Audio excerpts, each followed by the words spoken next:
We're going to talk about a serious topic tonight.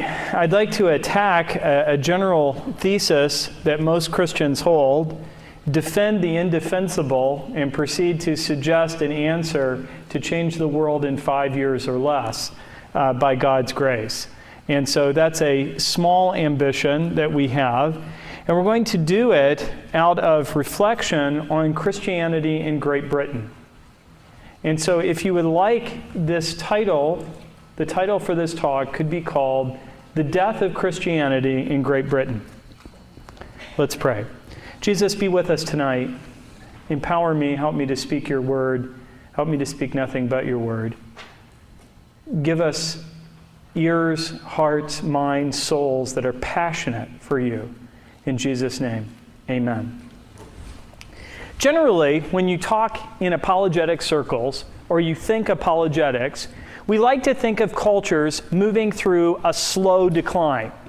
Bad things happen in their history. For example, it's a commonplace of evangelical apologetics that in the 19th century, 3 really bad ideas came to fore in the culture, particularly in the Anglo-Saxon, the English-speaking world. Darwin, Freud, and Marx.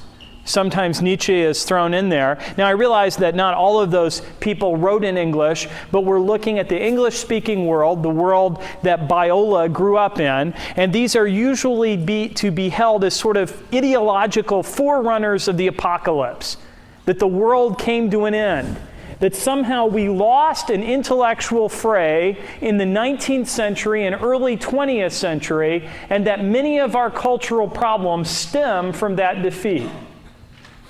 And there's some truth to that. I want to repeat that. There's some truth to that. I've given such talks myself. In fact, I see some of the seeds of our current difficulties in the United States in the 17th century. And in this Master's series, have argued that a great many of the problems that we face can be traced back to the English Civil War and the battle between the Puritans, the Roundheads, and the Cavaliers. Neither side being entirely right, both sides being not entirely wrong, their division itself being the thing that helped undermine Christianity in our own time.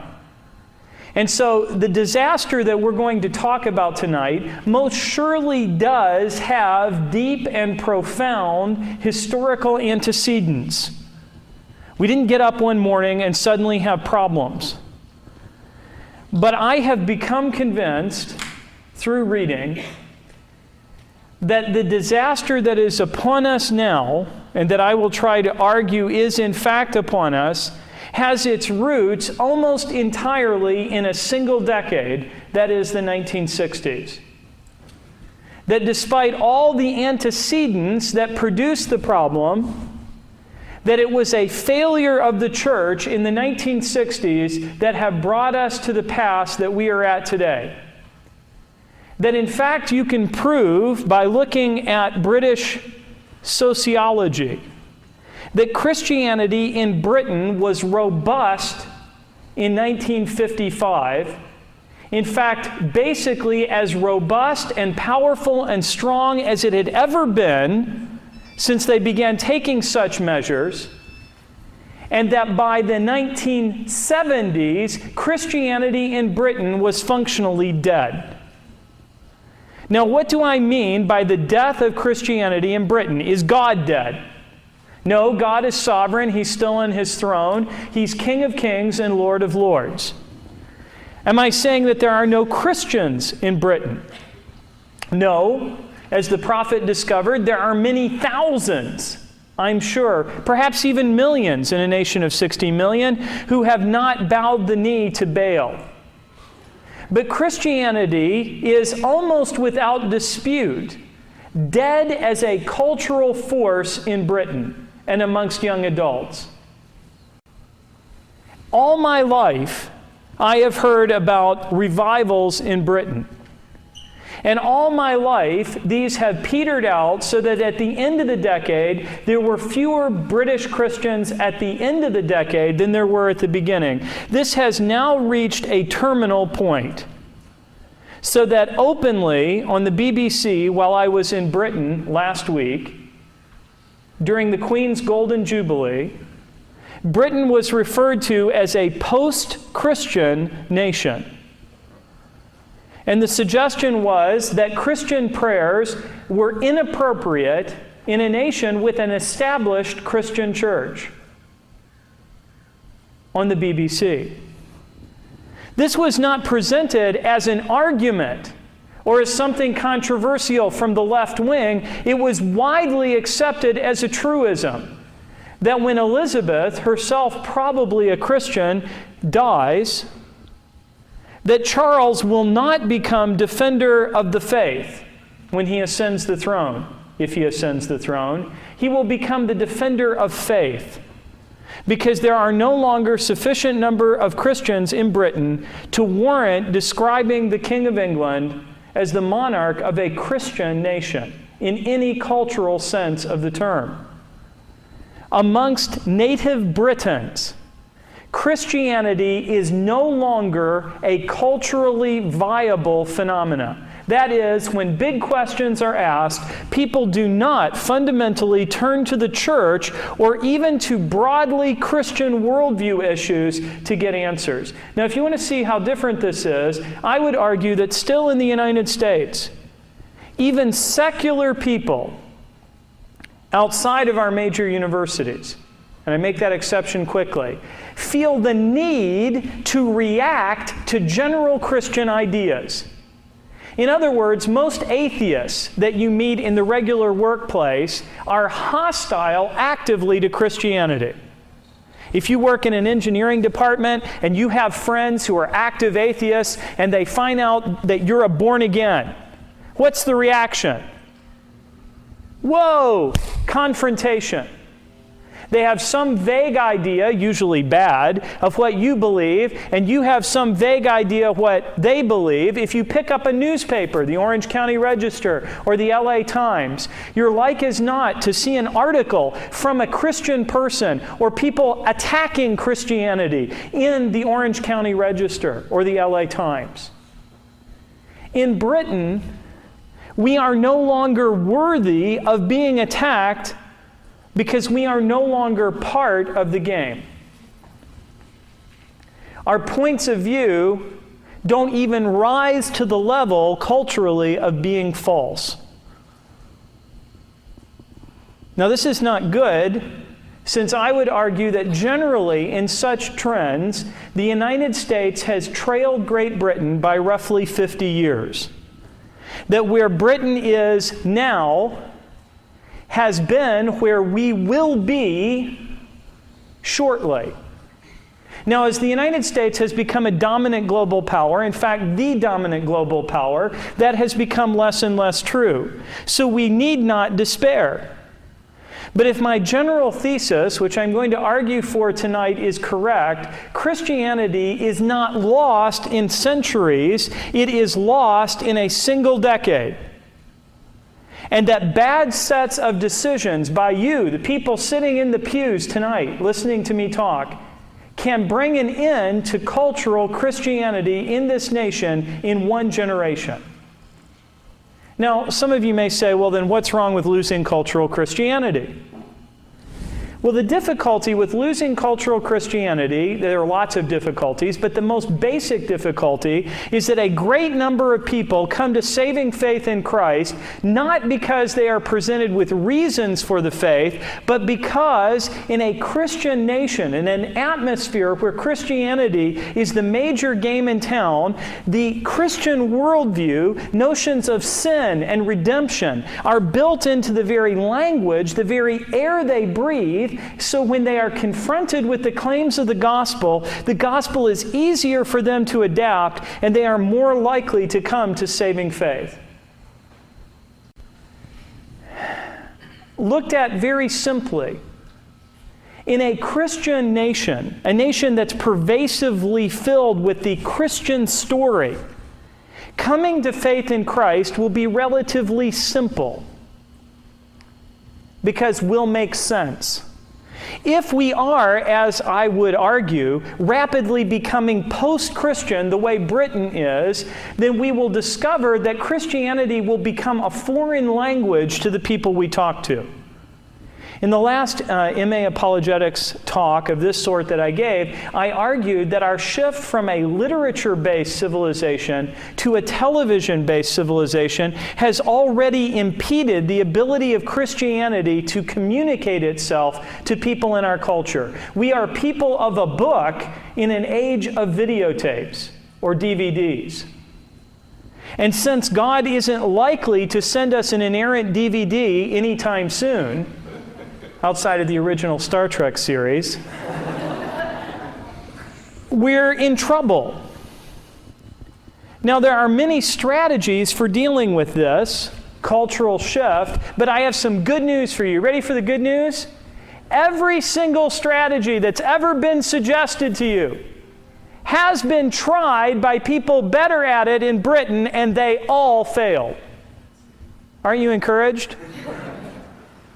In other words, nobody was better at doing any of the things that are commonly suggested will make Christianity relevant than the British were. And none of them succeeded. Let's take a brief look at Christianity in Britain in the 1950s. The 1950s saw successful Billy Graham crusades in the city of London, where thousands of people were brought to an evangelical, warm-hearted faith. In the 1950s, Oxford University was experiencing a revival of robust intellectual Christianity, spearheaded by C.S. Lewis, J.R.R. Tolkien, Dorothy Sayers, and the works of Charles Williams. In other words, many of the people, the Inklings, that we read today were alive and active on the British scene. That is, a leading writer of detective fiction, Dorothy Sayers, and a translator of Dante. Well, there's the whole package of cultural Christianity, right? Airport bestsellers combined with high scholarship. C.S. Lewis writing the Narnia Chronicles and first-rate science fiction while doing fine work in medieval and Renaissance literature at Oxford University, where there was still an active Christian and Roman Catholic presence in the 1950s. The number of baptisms, confirmations inside the Church of England was within 10% of their percentages in 1900.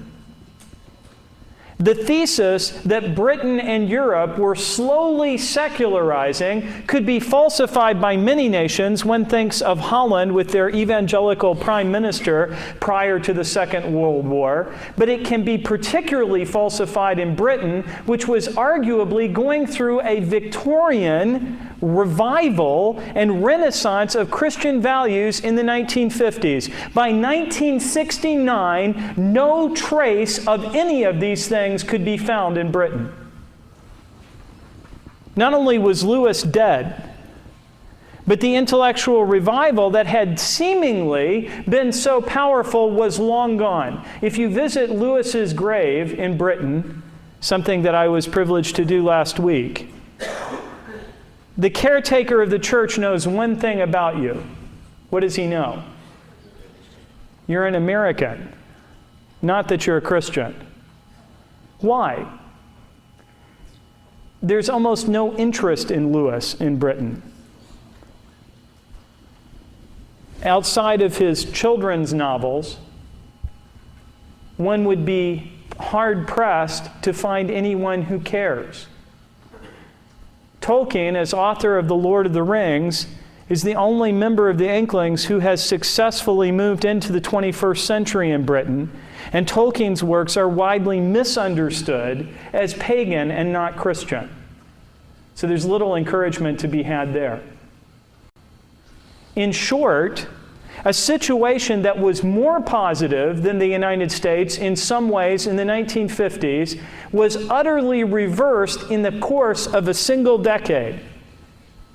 Now, what has replaced Christianity in Britain? Two forces. And this would be my prediction for the United States. Radical Islam, which is the fastest growing religious movement inside of Britain. One is far more likely to meet a Muslim on the streets of London than an active, practicing evangelical Christian. This is London, in which there is a church on every corner. One is more likely in some parts of London to meet street workers with radical Islamic sects than one is to find a worker from the Salvation Army. In the birthplace of Christian social action, the home of Wilberforce, what could be done? And what happened? And how can we avoid this fate? I hope you see the seriousness of it. You see, if we assume that Christianity in Britain declined from the 18th century forward, then we can relax. Because at 40% of the population, Christianity in the United States will last your time and your children's time. But if, like the British experience, in the course of one woman's lifetime, Elizabeth the Queen, Christianity can go from a viable movement, yes, a minority movement, but historically dominant and still vibrant, to being utterly marginalized in a land in which it was dominant in one woman's lifetime, then we all need to wake up and realize that under God and by God's grace, we need to become actively engaged in doing God's work. Because it won't be our grandchildren who face the problem. If you're planning on living into your 70s, and you're the average age that I'm guessing you are in this room, Christianity in the United States, as we have known it, can disappear in that space of time. And that's millions of souls lost. So what happened? Here's what we know is not the solution. Was there a viable attempt by British intellectuals and the culture to accommodate itself to secularism? Was there a movement inside the Church of England that said, oh, old doctrines, we need to jettison those quickly and come up with a viable Christianity that fits into the 20th century? England led the way in such theological liberalism. The churches of the theological liberals, are they booming and bustling with young people and with intellectuals? No, they're empty. I heard a sermon while I was in Britain by the Bishop of Durham, in which he repeated every liberal political canard of the last 50 years. And if my students had gotten up in that room, every person under the age of 50 would have left, short of very small children. And this was the Queen's Golden Jubilee, in which the church was overcrowded. Common for such churches on Sunday morning to have 2, 3, 4, or 5 people. A friend of mine who's a priest in Britain says that many priests practice communion to empty congregations. No one in attendance. Now I hear some of you saying, aha, that just shows you the bankruptcy of liberalism. What did the conservative churches, the fundamentalist churches, are they full and active and bustling and growing? Did people leave the accommodation of liberalism and flock to our evangelical churches? What's the answer? No. Were there such evangelical churches? Of course there were. The very movement that gave birth to the Bible Institute of Los Angeles was born in England and died there. Now, are there still Christians who attend local Baptist churches? Yes. Are they real believers? Sure.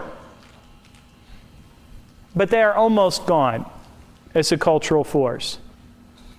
So, conservative traditional Christianity failed. Some of my friends would point to liturgical churches. But from the Roman Catholics to the Anglo-Catholics of the Episcopal Church, both groups dynamic in the 1950s, no one is left. So the historical churches, like Rome, or the High Episcopal Church, or the Lutherans, or the Presbyterians of Scotland. I attended the High Kirk in Scotland 2 Sundays ago. 60 communicate members I counted, and that assumes that everyone not in my group was not a tourist.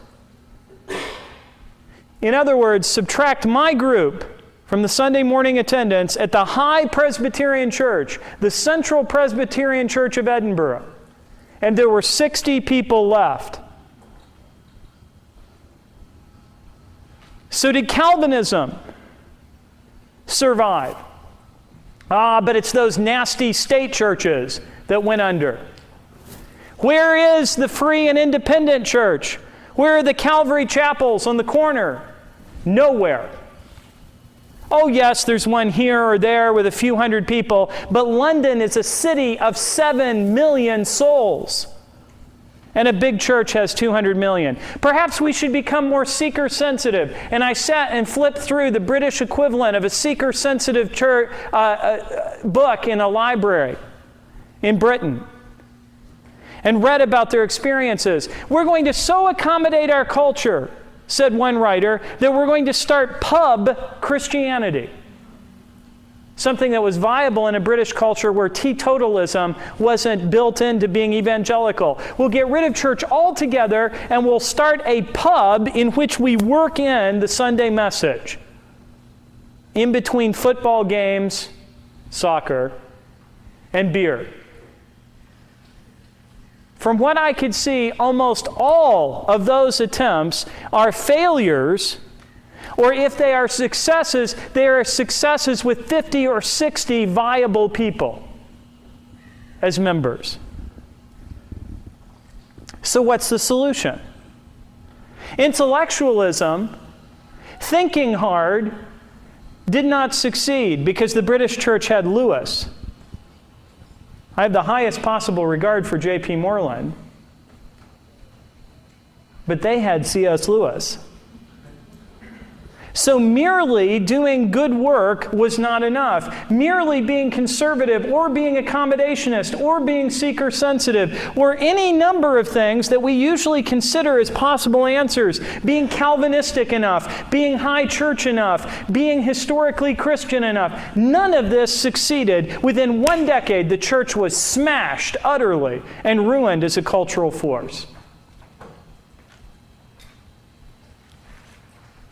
So what's the problem and what's the solution? Well, I can tell you what's come about in Britain. If Islam is the rapidly growing religion, have the people in Britain become atheists and agnostics? Yes, the smart people have a sort of gentle agnosticism. No one argues against Christianity in Britain. It simply doesn't occur to them that you would take it seriously. I picked up a British newspaper and they said, let me tell you a funny story about the United States. In the United States, if you get beyond the civilized cities on the East Coast or the West Coast, there's a whole hinterland of religious people who think Harry Potter is bad. Now, I myself don't have any great case against Harry Potter, but the whole point of this article was this astonished Brit noting that anyone in the United States used religion to make a judgment about anything. It had that sort of snide, post-colonial, eyebrow-raised, look what the funny foreigners are doing kind of feel to it. There is no Bible Belt in Britain. where Christians exercise a dominant cultural influence. So there is this sort of weary agnosticism. If you want to be religious, that's okay. Don't scare the horses. The same attitude that people used to have about homosexuality is now applied to vibrant Christianity. If you want to do that at home, dear, go ahead, but don't make a public nuisance out of yourself. Homosexuality is mainstreamed. The age of consent for homosexual relationships now being lowered to 16 in Britain. Very little serious opposition. But the third movement, the second really viable movement, is a sort of New Age panentheism. Most people will not become atheists or agnostics. In fact, belief in God in Britain has held up remarkably well. It's about 60-some percent. That's about 30 points lower than in the United States, 20 to 30 points lower, but enormously high by European standards. But these people no longer believe in a Judeo-Christian God and objective truth. They believe in a sort of God that they have invented for themselves, who is a reflection of their own narcissistic personalities. Eastern religion, westernized, has triumphed amongst the religious classes in Britain.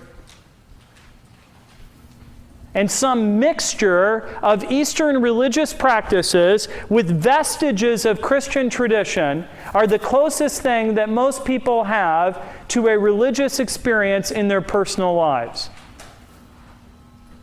Now, aren't you encouraged? Everyone's so glad they came tonight. Just a laugh a minute tonight. What this means is that if we predicted forward, what are the odds that your grandchildren, if the United States became like Britain, what are the odds that your grandchildren would be Christians?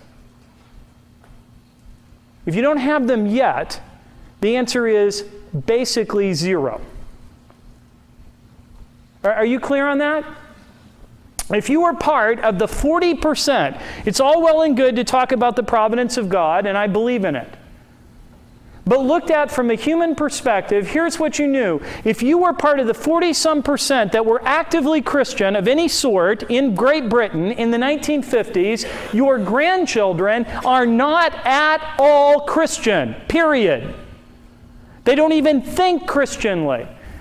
Because the other major point of the de-Christianization of Britain is that the Christian story of sin and redemption, the greatest story ever told, as Hollywood called it, of Jesus' life and ministry, no longer resonates with most Britons, not even to the point of making fun of it as the Pythons did in The Life of Brian.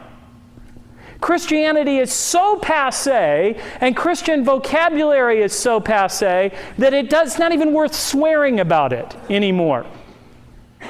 Hence the gradual vanishing of Christian-based swear words in the culture. They too are passé, because they're not shocking. If you want to shock in Britain, you use derogatory racist terms. Because the secular postmodern multicultural consensus can only be shocked by using the N-word, not by saying bloody, which was a religious reference. Do you see the shift? What can shock and jar is no longer religious. Now let me pause and see if there are questions. My general thesis then is that in the 1950s, whatever problems there were in British Christianity was essentially vibrant. It had gotten knocked down in different decades by different forces like Darwin, but it had always come back swinging as a viable cultural force. And in the 1960s, there was a hammer blow that came to Christianity in Britain, and the people who delivered the blow won. Who just got knighted in Britain? Yes. when the Queen celebrated her Golden Jubilee, the big entertainment that everyone came to, 1 million people, tens of thousands in the garden of Buckingham Palace, but millions over Britain. The master of ceremonies was who? Sir Paul McCartney. 60s outsider culture is now 21st century insider culture. The left won. Utterly. So there was still a service at St. Paul, but it was attacked as possibly inappropriate, even though that's exactly what a Jubilee used to be about, whereas the rock concert in Buckingham Palace was what everybody watched, paid attention to, and enjoyed. 60s culture triumphed utterly in Britain. And by the way, in the rest of Europe. I only pick on Britain because I've been reading British history most of my life. Okay, I'll take some questions at this point. Part of religion of the book as well, Quran. So what's the appeal? So there has to be another ingredient. Yeah, here is the ingredient. I actually do not think ultimately Christianity in Britain failed mostly because of this shift. I think it's a problem that exacerbates the other problems we're going to look at. Where is Islam growing? It's not growing amongst Anglo-Saxon Britons. But Anglo-Saxon Britons are dying out. If you yourself are a Caucasian in this room, you are dying out in the United States. It's not even disputable. Having embraced a 60s culture of death, Anglo-Saxon culture is failing to reproduce itself at the basic level of having babies. Now, I could care less one way or another what the skin color of people who live in a nation is or what their roots are 100 years ago. But the truth is that Islam is not growing in Britain because Brits of 100 years ago, their children are all becoming Muslim. It's growing because Islam has successfully negotiated the 60s and Anglo-Saxon Britain did not. So they're making lots of babies who are remaining, for the most part, Muslim. In fact, radically Muslim. That's what we're going to talk about. What you should ask yourself, here's a better question. Why didn't the same thing happen to the United States? Yeah, we have better songs. And the question is, I need to repeat the question. The question is, why did we make it in the United States? And the answer is we had better songs. The answer to that is no way. Any culture, we didn't survive the 60s on, this is the day, this didn't cut it, right? Yeah, I know you were. Paul McCartney versus Christian praise choruses, that was not very close. Yeah. I think it's important to have confidence as you seem to have. Yeah, here's the bad news. I know I'm jet lagged. It's way past 1 in the morning or whatever. It's 8 hours plus, whatever time it is right now. But here is my belief. My belief is that we will be in exactly the same position within 20 years from this night. You can write it down if you want and write me a nasty letter if I'm wrong. If I'm wrong, I'll be delighted. Why do we still exist?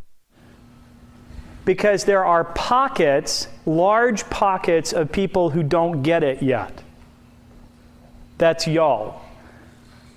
Our stupidity has saved us. We're so insulated from the general culture and what's really going on that we don't get the fact that the culture war happened and we lost. We're not having a culture war. If you don't believe me, read John Searle of Berkeley, the philosopher's most recent popular book, in which he says at the end of the chapter, at this point in the history of philosophy, in this chapter, I would normally have addressed notions of the soul and belief in God. Since this is no longer necessary amongst rational people, I'm paraphrasing at this point because I didn't intend to talk about this, ... It's perfectly possible, in other words, to be a professor at Berkeley and never meet a serious, intellectually robust Christian. And philosophy is the discipline we've done best in of any discipline in the university. in English, you could live an entire lifetime looking for an evangelical with a PhD who's robustly conservative in the sense that the founders of Biola were conservative and never meet a soul. And that includes a lot of Christian colleges. We are doomed. Hooray! Everyone's so glad they came tonight. I actually think we have no hope.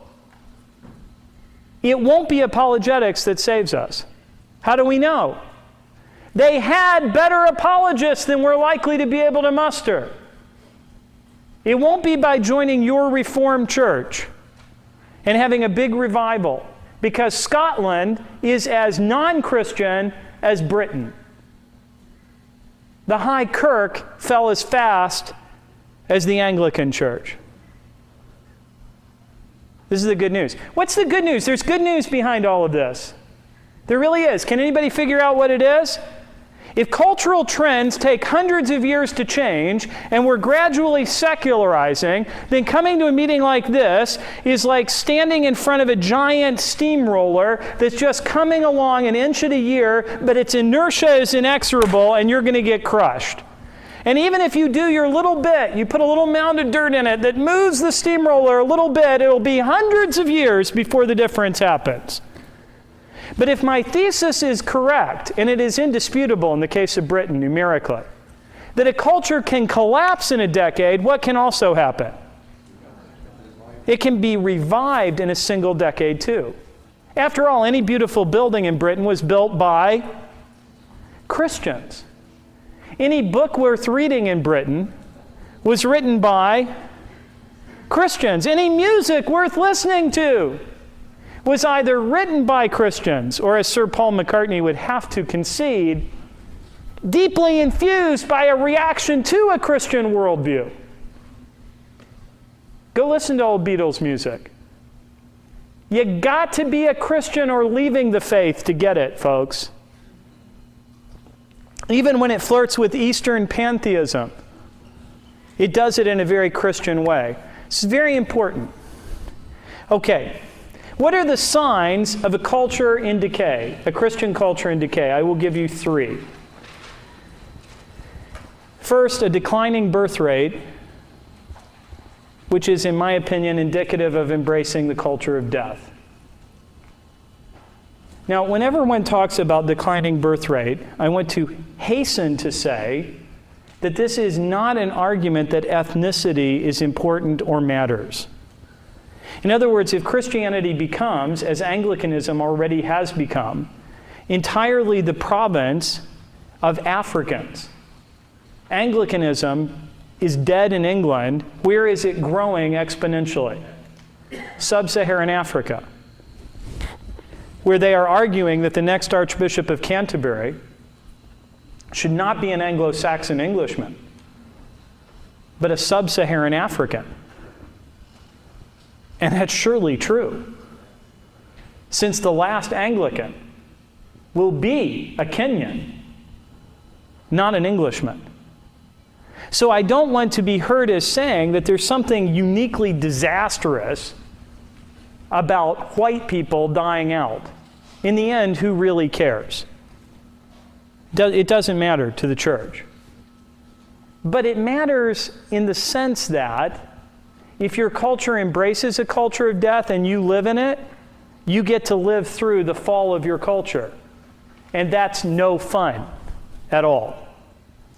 Okay, does everyone see that? I don't care who runs England in terms of their race or ethnicity. However, what we can see is in the United States that as we embrace the culture of death, what happens to the birth rate amongst Hispanics who live in the United States for very long? It plummets below the replacement level. What is happening to the birth rate amongst African Americans in the United States? It's plummeting below the replacement level.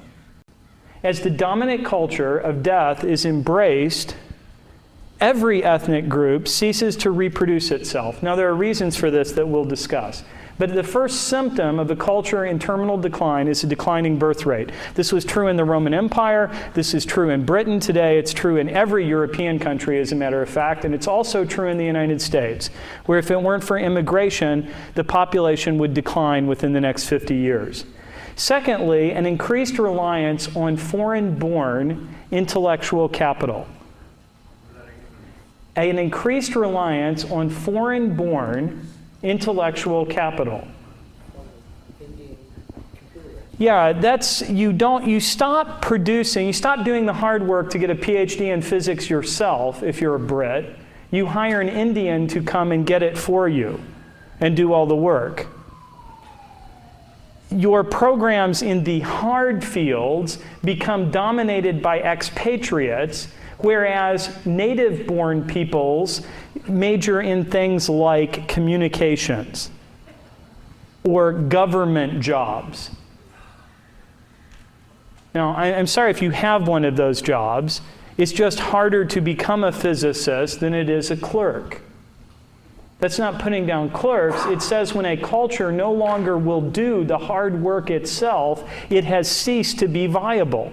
What it does is spend its own capital on buying people to keep the system going for a while until it occurs to someone that the people paying no longer have any capital themselves and the culture is lost, for good or bad. Third, declining knowledge or comfort with historical, in this case, British concepts. That is, there's a declining knowledge of one's own actual history and an increasing discomfort with one's own actual history to the extent that one does know it.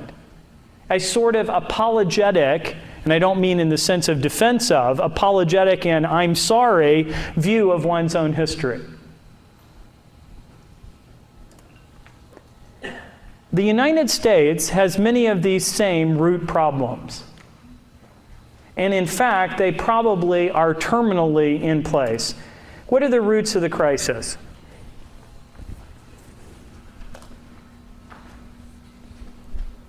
Now I get to say something controversial. Victorian Christianity in the United States and in Britain saved itself against the assaults of those three bad guys. Remember them? Who were they? Who were the three bad guys in the 19th century? Marx, Freud, Darwin. Darwin gave us a secular creation story. Freud told us how to live. Marx gave us an eschatology, the new utopian vision of our future. Genesis, the New Testament, and Revelation. Darwin, Freud, Marx. Nietzsche was our prophet. Good? We survived it, but we did it by creating an unsolvable problem, in my opinion. We feminized Christianity. Now, whether you think this is good or bad, let me state what the facts were. University and business and political life were dominated in the 19th century by men or women. Men. Let's just assume that's bad. That's still the way it was. As men began to secularize, Christians could still count on the support of one group of people. Who could they count on? Wives and mothers, who fundamentally were not part of the university, political, or business game. The angel of the household could be counted on to fill the pews, do all but the priestly work in the church, and get the men to come, at least on Christmas, Easter, and for baptisms. And a few effeminate ones could be turned into pastors and priests. so that our seminaries and religious structures came more and more to cater to women and their sensibilities, and by that I mean Victorian women and Victorian women's sensibilities. Whether that's natural to women or not is irrelevant. And less and less to be geared towards men, and again I mean Victorian men, and their sensibilities. Oh, sure, there were moves of muscular Christianity where Olympic stars like the hero from Chariots of Fire, Eric Liddell, would be trotted around to try to reach out to men, and there were these sort of superficial exceptions. But for the first time in the history of the church, the Victorians relied on women to keep the faith. The church lady. Christianity disappeared within a single decade in Britain because feminism undermined patriarchy, destroyed it within a single decade, and removed women from the church. And when women left the church, since they were the only people still going, the churches closed their doors. A feminized Christianity could not handle feminism. If it accommodated to feminism, see liberal Christianity, women ceased to have any reason to go to church because church no longer mattered. It no longer was the social center or the outlet for their energies. They were liberated to behave exactly as men had behaved, to become, in a sense, Victorian men and dispense with Christianity altogether. If we responded in a conservative direction, then we had hope. But the churches in Britain, by and large, did not battle feminism. They accommodated to it in one way or another. Why did Christianity in the United States survive the 60s? Because even sometimes badly, the conservative traditional churches rejected the feminist critique of American culture. Strongly. One thinks of women like Phyllis Schlafly, who engaged in a long and successful battle during this same period to keep the United States Constitution from being amended to simply state that rights based on sex would be equal under the Constitution. Do you realize that this amendment failed twice? There is no other country in the world, Western country, where such an active, viable, politically successful opposition to feminism took place.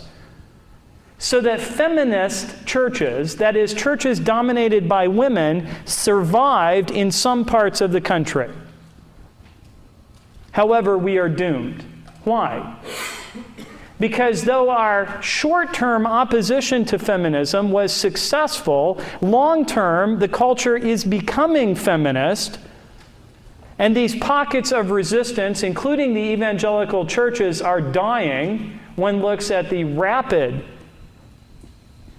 influx of women into all levels of ministry in most mainstream churches, evangelical and liberal, so that one can predict the soon and rapid collapse numerically of the church.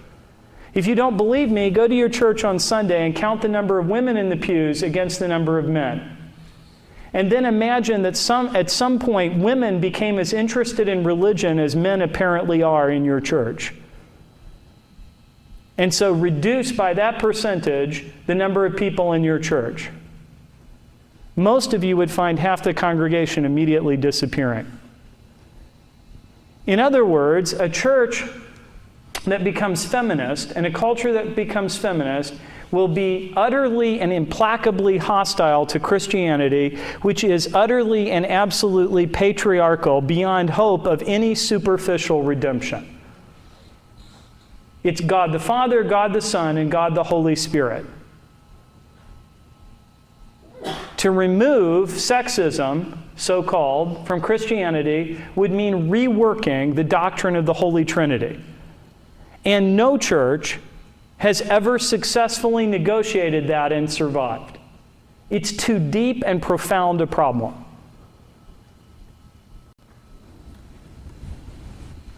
So the first root cause for the destruction of the English church in a single decade was the rise of feminism, with no active opposition on the part of either the conservative or liberal churches in Britain. and the destruction of female church attendance the bulwark of British Christianity. I see no reason to think that the same process is not occurring in the United States, only in slow motion. Since the United States, just like their British cousins, and at that time Britain was the intellectual leader of the two and more powerful, in the 19th century adopted the same feminine strategy to deal with the intellectual crisis that we faced in the late 19th century. We would base religion on emotionalism, on pietism, and on slogans like "Mother's prayers follow you," to guilt a few men into pastoral ministry. Now, I think I couldn't have said anything less politically correct if I had stood on my head and trampled on the Bible while, desecrating the American flag. So, realizing that in the fall of the West, I will never get another job. This is my last big chance to talk to more than two people, my own children, in a little room with a candle while the secret police batter on my door to send me to political re-education camps. Let me pause and take questions. Now, I haven't given you a solution. I have simply stated that Christianity cannot survive pervasive feminism. And if you are a feminist evangelical, and I realize there are good evangelicals who are real Christians, who are feminists, I'd like you to point me to a church or a culture that has survived it with anything like numbers. Now, I realize numbers aren't always the sign of a healthy church. Do you understand me? Okay, sure, lots of those people weren't really Christians that fell away. But when my granddaddy was a pastor, my great-granddaddy, he knew a man who was the worst preacher who ever lived. And he preached his congregation down to 3 people.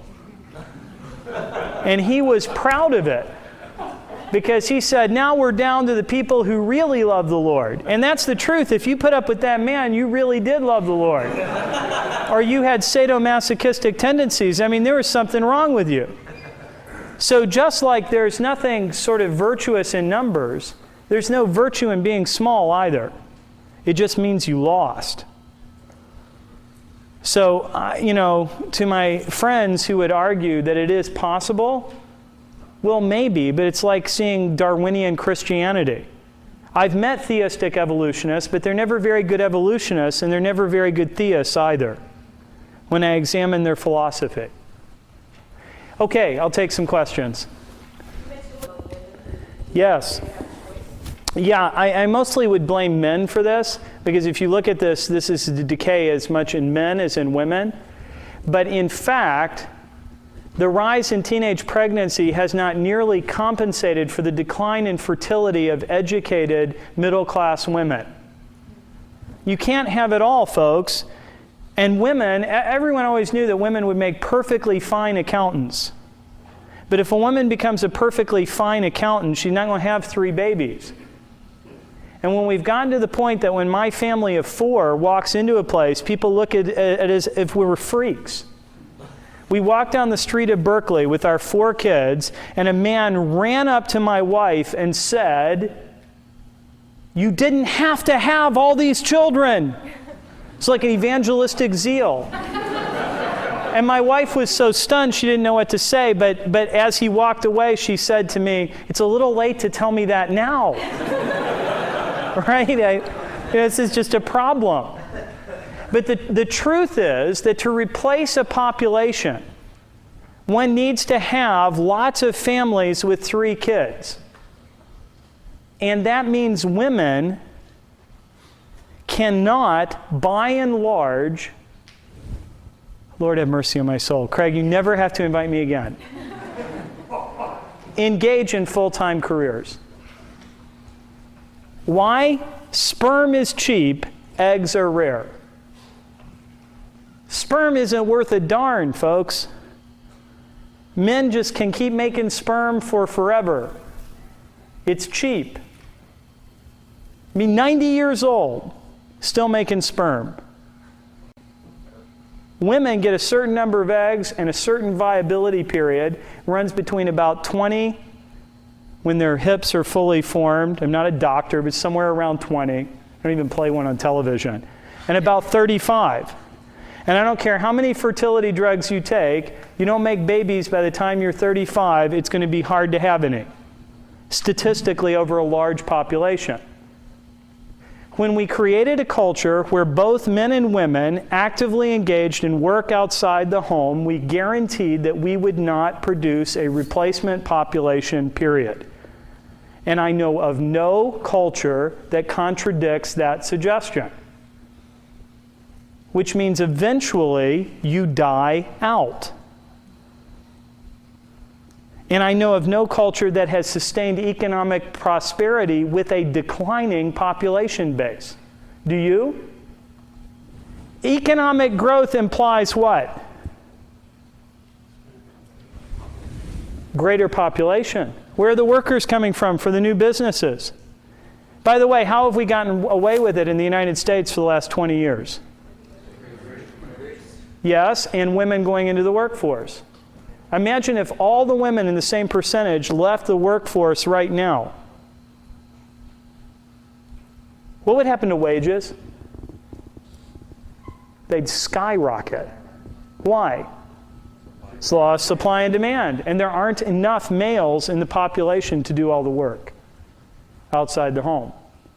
Because we already haven't produced enough children, particularly male children, to do the work we need to sustain economic growth. Yes? You're talking about this culture of death, but are you saying that relates specifically to Christianity, or would that also kill off? No, it applies to everyone who embraces feminism. Feminism leads to a culture of death and to abortion and other things. But abortion is only a symptom, a very bad symptom, of the deeper decline in separated roles for men and women. Now, did I say women shouldn't go to university? I run an honors program that's dominantly female. And someone once said, I'm not going to give you money to run an honors program that's dominantly female, because in evangelical culture, what will many of those women grow up to be? Mothers. And I'm not going to waste my money on a leadership program that's turning out a whole bunch of mothers. All sorts of profane words came into my mind when the guy said that. The Victorians understood the hand that rocks the cradle. And what hands are rocking the cradle, folks? They are dark-skinned hands, because they're the ones with cradles. Anglos don't have any cradles. They have their perfect boutique baby that goes to Baby Gap and is raised by a Hispanic nanny and sent to perfect little schools where they become dysfunctional because so much pressure is put on them. Now, I'm being silly, but you get the point. Now, I don't care, except in the sense that Christians are not reproducing themselves either. Do you know that we could win this culture if we'd all make, this is absurd. Tonight we went and Dr. Reynolds told us to go home and make love. That's what he said. Go home, make love. Now, go. If we all started having large families, the evangelical population that currently exists, and we kept 75% of our own young people, within 50 years we would run most states in the United States. Why? Because that professor at Berkeley, that lesbian professor, with her one turkey baster baby, isn't reproducing herself. You know, the Mormons are going to rule the earth, folks. That was the other thing my wife got accused of in Utah. Everyone thought she was a Mormon. They didn't think she was an evangelical, notice. They thought she was a Mormon with all those kids. It's evangelization by breeding. Now, look, I'm not even all for this. Do you understand? I'm just suggesting that's the way it goes. It's a job of an apologist to try to identify, whether we like it or not, the way things are.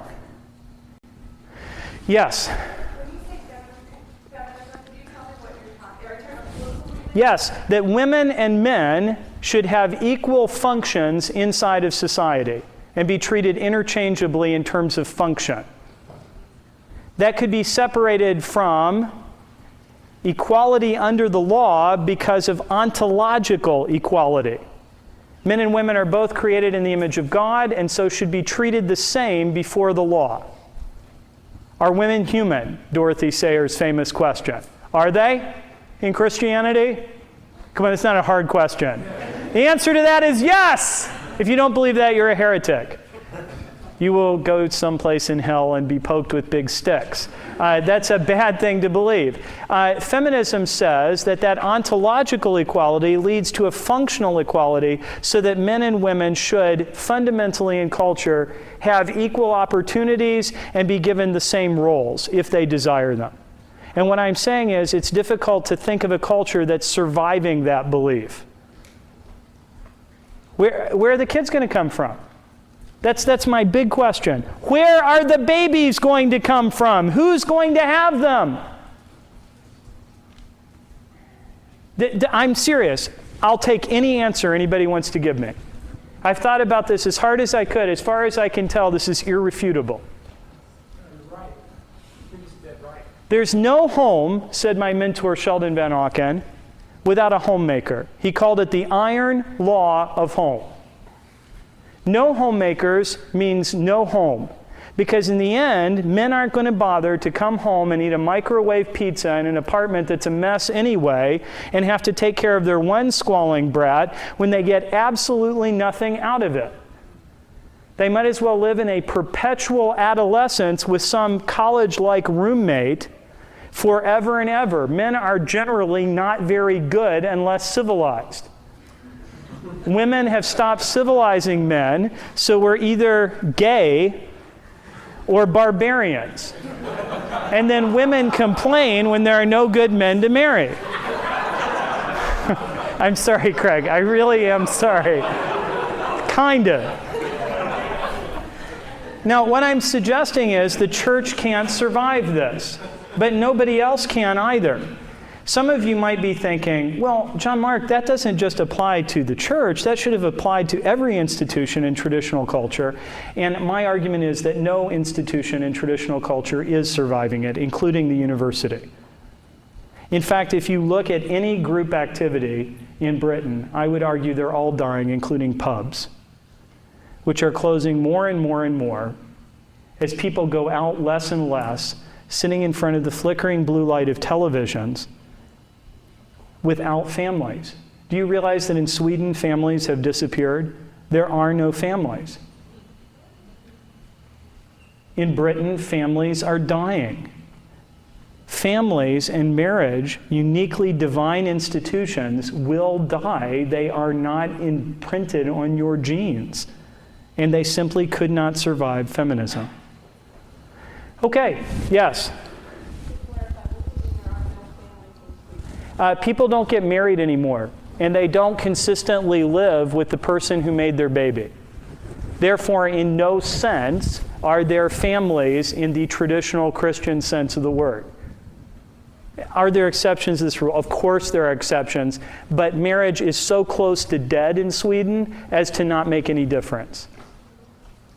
Just type in Sweden and marriage in your web browser when you go home, Google. There have been stories about it recently in American newspapers. Yes? Just the culmination. Yeah. As a philosopher, I wish that were true, because that would make me very important. But I have a very unsophisticated reason for it, which I've thought about this really hard. So I can only tell you, I'm not just saying this off the cuff. The reason I think is, as Dorothy Sayers put it, we took everything interesting out of the home, and then we expected women to stay. Home was the primary way of educating children. And what did we do? We started government schools. Home was the primary social welfare agency in the community. And then we turned that over to, this should be no shock, can you guess? Government. Home was the primary economic engine, and we turned home into fundamentally a liability, not an asset. Your home is not an asset. It's a liability. It does not produce income. Right? Is it sitting there producing income? Maybe if you live in the right neighborhood, it's appreciating in value, but no, for most homes, economic activity takes place in it. It's a hobby. A very expensive hobby, by the way. Having taken everything interesting out of the home, we then told women in the 1950s to stay. They would have had to have been adults to want to stay, because only an adult would stay in a place running a vacuum cleaner back and forth in an already clean house. I suppose they all could have turned into Martha Stewart, but no woman I want to marry looks anything like Martha Stewart. Right? If I lived with a woman who was always making little things on my food, I would become afraid, right? I don't want to live with a woman like that. And so having taken every intellectually and culturally interesting thing out of the house, is it no surprise that women left? Fundamentally, the problem is that men left the home because the Industrial Revolution forced them to, they thought. Remember, the model historically hasn't been dad works, mom stays home. It's been everybody works in the family business, which for 90% of Americans in 1776 was, and until 1900, half the population still worked in farming. So everybody worked in the family business, and most other business were small, Stenner's and Sons, hardware stores, where you had the store in the front and everybody lived upstairs and everybody worked together. One sees this in some restaurants in certain ethnic communities where people live over the store. Who's working and who's not? Who's working outside the home? Where is the home? I don't know. Where do you draw the line? See, we took everything interesting out of the home, and then we expected women to stay there and keep making babies in sterile, plastic-covered apartments. And we reduced women's roles, therefore, in the home only to baby-making, child-rearing machines. And some women don't like rearing children. In fact, it turns out rearing children is quite difficult. And so given a choice of not doing it, most women have said, we don't want to do enough of it to replace the population. And I'm not blaming them. Do you understand that? Men made the choice long ago to leave the home. It just didn't matter so much because sperm is cheap. It's when we lost the eggs that things went downhill. It's all this biology. Yes? How is it that, given the force of feminism, that Islam is the fastest growing religion in the world, how Islam is so patriarchal? Yes, that's why it's winning. The more patriarchal a thing is, the more, if I'm right, the more patriarchal a thing is, the more powerful it will be. Because patriarchy is true. Right? They're just right and we're wrong. We have embraced a culture of death. Osama bin Laden does not have to win this war. He just has to wait for France to die out to the point that France becomes Muslim. Because there won't be any Italians in 50 years. And there'll be a whole big Algeria full of Muslims just a little way away. And do you think the Italians have the will to defend themselves? What was the last war Italy won? That's just bad. That's mean. Yeah, I know. The Italians in the room rise. Napoleon was from Corsica. I know. The French have never won a war. See? Yeah, go ahead. I wanted to hear your comment on an AP story. Let's take, I have 2 kids and... Yeah, we can pray that Iran embraces Western civilization and, they watch. We should send Britney Spears there, the perpetual girl toy. You can't have lots of babies and look like Britney, right? No stretch marks. So that, the ideal of beauty in the United States is now the virginal 18-year-old, not mom. So we can only pray that Iran does embrace that. But when you have a large population of otherwise unemployed men, what are you going to get? A war. Right? China, all those single baby families, what kind of babies are they choosing to have? Boys. You have all these boys who aren't going to have what? Wives. And what are they going to do? Invade somebody. This is not genius kind of social analysis. This is just lots of men, no women, big fights. Right? So if we want to win the war against Islam, we'll send Planned Parenthood and Gloria Steinem. We don't want her. It's, just send her there and we'll win. Because we're better at dying than they are. Okay, I'll take one more question and then we should take a break before I talk your head off. There are other reasons for cultural decline. This is only one. Yes? I'm a 40-year-old single dad. Yeah, here's the good news. If what I was saying to you is go make babies, it would be a futile task. Because in fact, of course, if we all went and did that, we just bankrupt ourselves without really statistically changing the culture. What we need are people that understand that we are at war and who become the Phyllis Schlaflys of the 21st century. In other words, we need to not make our peace with feminism, but fight it. And you are better at that than I am. Because when men say these things, we're widely perceived as evil and cruel. When women say them, I don't know what you're perceived as, but you can get away with it better than we can. I'm asking, serious. Yeah, you need to help us fight this so that there isn't another generation of Christian women left with loser men to choose from. Right? And that's great. I mean, you're as good at that or better than anyone else in this room. In other words, what we really don't need are for everybody to go out and have more babies. That wouldn't solve the problem. That we should model it the best we can. But obviously there are always going to be women who don't have husbands. There are always going to be men without wives.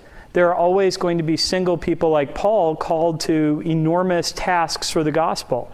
Here you are, you have more apologetics knowledge by sitting in this series than 90% of the people alive on the planet Earth.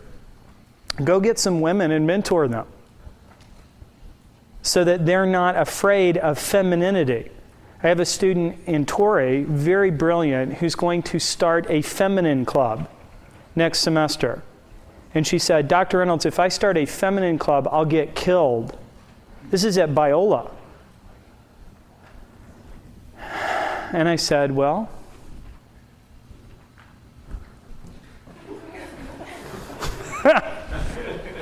we're the religion of the martyrs. Go die. Yay, hurrah, right? It's such a gentlemanly thing to do. And, yeah, the blood of the martyrs is the seed of the church. Now, but I'll tell you what, I think we can win in a decade. The system is rotten. I firmly believe it's so unworkable and so unreal, anybody who's lived on a farm knows this, that if we all just started laughing, if you would start going to action-adventure movies, and when women start kickboxing their way out of groups of 7-foot tall men who weigh 200 pounds, you just laughed out loud. Because that's a dangerous thing to tell women. That they can learn to kickbox and kickbox their way out of a group of brutal men. As a jogger in New York who was a kickbox instructor discovered when a bunch of drunken teenage boys came leering after her. Totally unfit. Why is this absurd system continue? Because we just won't laugh at it and quit. You realize that all of these laws, we're passing more and more laws to do what? Protect women from men. You know, all these workplace laws, none of them are for men, are they? We have more and more laws to protect women from men. What's going to happen to women when men who are no longer at all Christian say, hell no, we'll get what we want? But if might makes right, the women will lose. Can stop them. So we need you. But what's the good news? How quickly can a culture change by God's grace? A decade.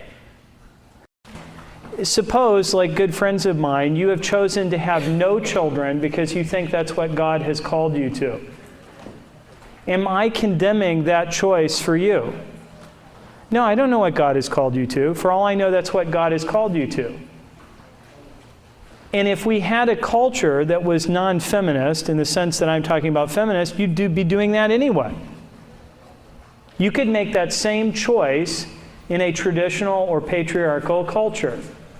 For example, Suppose in your particular case, God has called the wife to work outside the home and for the man to be the homemaker.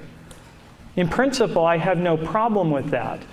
But taken broadly in a culture, law of large numbers, since eggs are expensive and sperm is cheap, we mostly need women to stay home. But see, the problem with saying a mostly thing is that men or women apply this to themselves and become offended. In other words, they think that I'm saying that their choice is wrong, their individual choice. Do you see that this has nothing whatsoever to do with your individual choice? We need a culture where most people freely choose to value homemaking and motherhood. If I had the power, if they made me Tsar of America, my first act would be to resign. None of this can or should be imposed on the culture by force or on you. What we have to do, and this is why our sister's job is so difficult, is revalue motherhood and patriarchy as a voluntary choice for most people, but not necessarily for you as an individual. Are we clear on that? So if I meet you or come to your house and you have one kid, am I secretly thinking, what a bad, sold-out, secular person? No, I swear to you I am not. I don't know. And in any culture, that can be a perfectly viable thing to do. Are we clear on that? It's when the culture as a whole embraces what I'm calling the culture of death that we're in trouble. You are not the problem. See how narcissistic we are? The minute we hear about a cultural problem, what do? We bring it down to, how am I behaving? You cannot save the West in your bedroom. Nor can you lose the West in it, or it would have already been lost in most of your cases. Right? You're not the problem here. Taken as an aggregate, we are the problem as a culture. And so we need to change that dynamic. Are we clear on that? So is anybody's choice before God being condemned? No. What I am condemning is an ideology some of you may hold. And the ideology matters because it makes it likely that taken as a whole, most of us will freely make the wrong choice for the viability of our culture. Yes, ma'am. I would just want to add, I totally agree with what you're saying, but I think the power that men have in terms of, I think our culture's forgotten how to respond to each other. Yes. Masculine and feminine.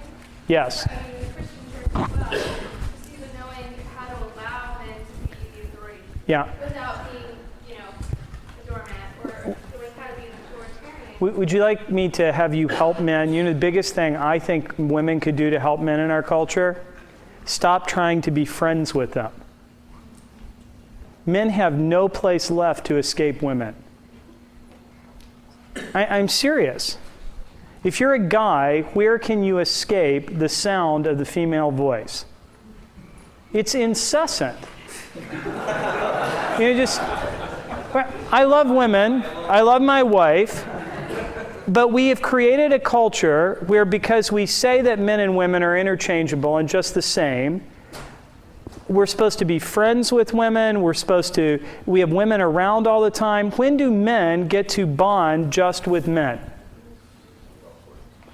Yeah, but those are now open to women too. Anytime men form a group, if one woman, I'm just telling you this, women, you can have 18 men in a room, if one woman walks in, the entire room changes. Now, you don't know that because you've never been in a room of just men. But if you could set up a secret, it's not like we fart or something all the time when you're not there. Can we do that anyway when you are there? The truth is, men change their behavior when women are around. I hope that doesn't strike any of you as like remarkably novel insight. Women change their behavior when men are around.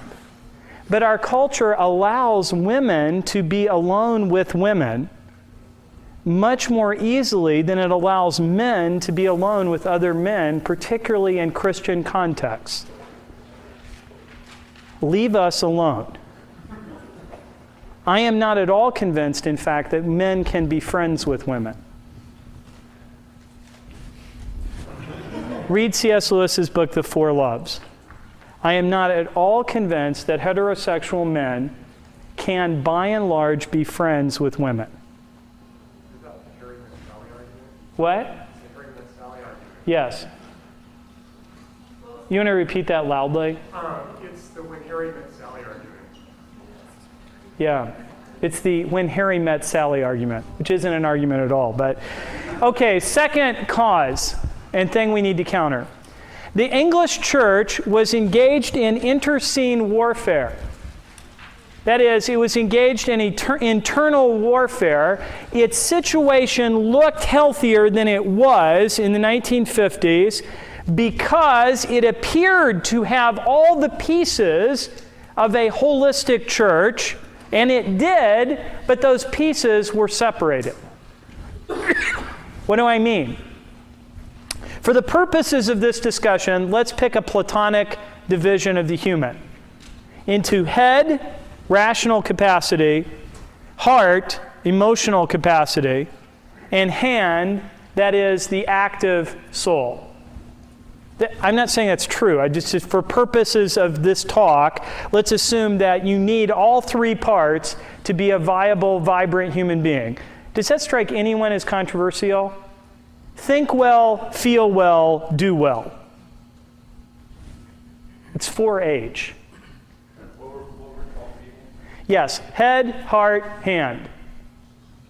That's just traditional Christianity. Nothing novel. Aquinas, Chrysostom, Calvin.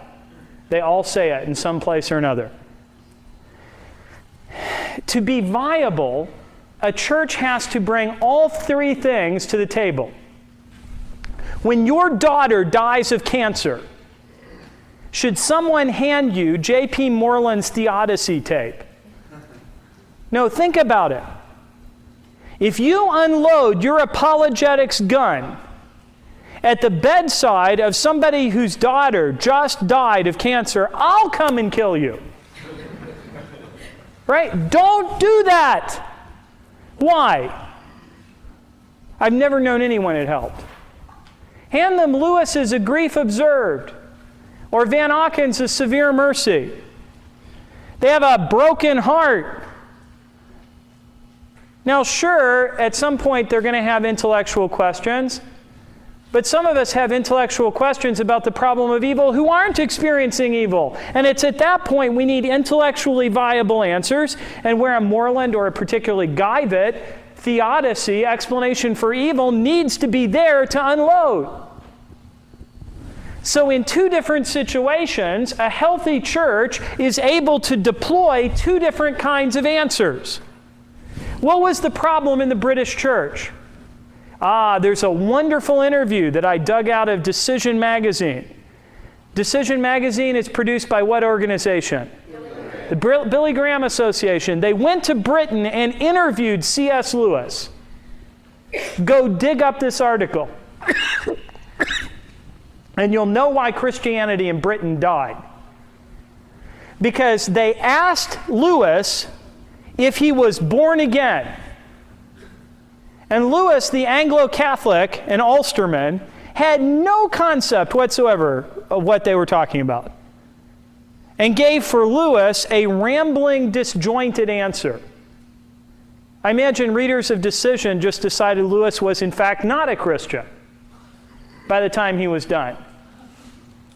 The people writing Decision Magazine, on the other hand, were so clueless about the intellectual religious tradition that Lewis came from that they didn't know how to provoke out of that master of communications interesting answers. It's the most boring interview Lewis ever gave. They asked the wrong questions in the wrong language, but does that mean I'm down on Billy Graham? Britain needed Billy Graham, and it needed C.S. Lewis, but it needed C.S. Lewis to talk to Billy Graham, and they never did, really. They talk past each other. There was, therefore, a conservative intellectual Christianity, but it was disconnected from passionate evangelical Christianity. The people in the pews that were fervent of heart, the low churchmen, weren't talking to the Oxfordians. In fact, they didn't even like each other and were engaged in long-scale warfare to determine who would run the church. The people with the passionate hearts and the numbers, or the people with the heads. Now, what did the church need? Both. But in Britain, you're hard-pressed to find in the 50s one group that had it all. Brothers and sisters, in the United States, we have gotten to the point where the same thing is true. Your local congregation in many of our evangelical churches or charismatic churches are so doctrinally ignorant as to preach heresy from the pulpit. I have heard a local church preach from the pulpit that Christ had one divine nature. Christ had two natures. He was fully God and fully man. And if he wasn't fully God and fully man, he couldn't have died for your sins.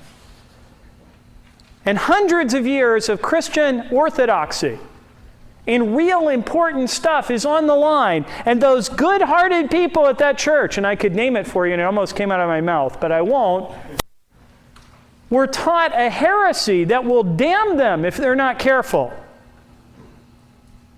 And nobody meant to. Because they have a creedal statement in their church that's 3 lines long. Which means you can go to that church for 50 years and never understand the doctrine of the Trinity. And if you love Jesus, God the Father, God the Son, and God the Holy Spirit, and 50 years later you know nothing about the God you serve, I question whether you really love the God of the Bible. If you want an analogy, knowing facts about my wife Hope is not the same as loving my wife Hope. But if you came up to me and said, "What color are Hope's eyes?" and I said, "Well, after 16 years, I don't know. I just love her," you'd start to doubt me, wouldn't you? I ought to know by now that she has blue eyes. And in fact, I knew it right away. Because if you love her, what will you do? Look at her. Look at her and know everything you can about her. And so our churches that are doctrinally ignorant do not love God, whatever they say. They love some narcissistic projection of God that they believe to be God, and sincerity will not cut it when the collapse comes. Because God is not the great pumpkin looking for the most sincere pumpkin patch on which to arise. He's looking for those who will serve Him in spirit and in truth. All spirit, no truth. He ain't going to rise on your pumpkin patch. Now, there's nothing new about that. That's an apologetics truism. On the other hand, most people I know, when confronted with the apologetic mandate and intellectual Christianity, rightly run away from it because we're so dry you could burn us down if a match got near us. If there is more dead, loser, spiritually dry, accommodated group of people than Christian college professors, I have yet to meet them. We are by and large accommodated to the spirit of our age, mediocre at what we do for a living to begin with, and so concerned what they'll think about us at UCLA that we provide no leadership whatsoever. And if I'm looking at that little heretical church, at the faculty, at even Biola University, I'd say better to have a warm heart and no head than to have a great big giant swollen head and be a man without a chest.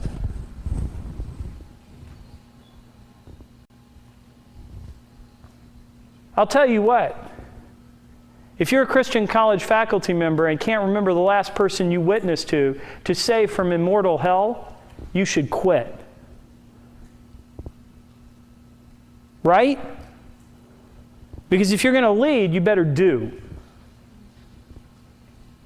We need churches with all three things: passionate hearts, thoughtful heads, doing hands. And the British church had all three things ready to deploy. They had it better than we have it now, but they were carefully segmented into different warring sections of the church that despised each other.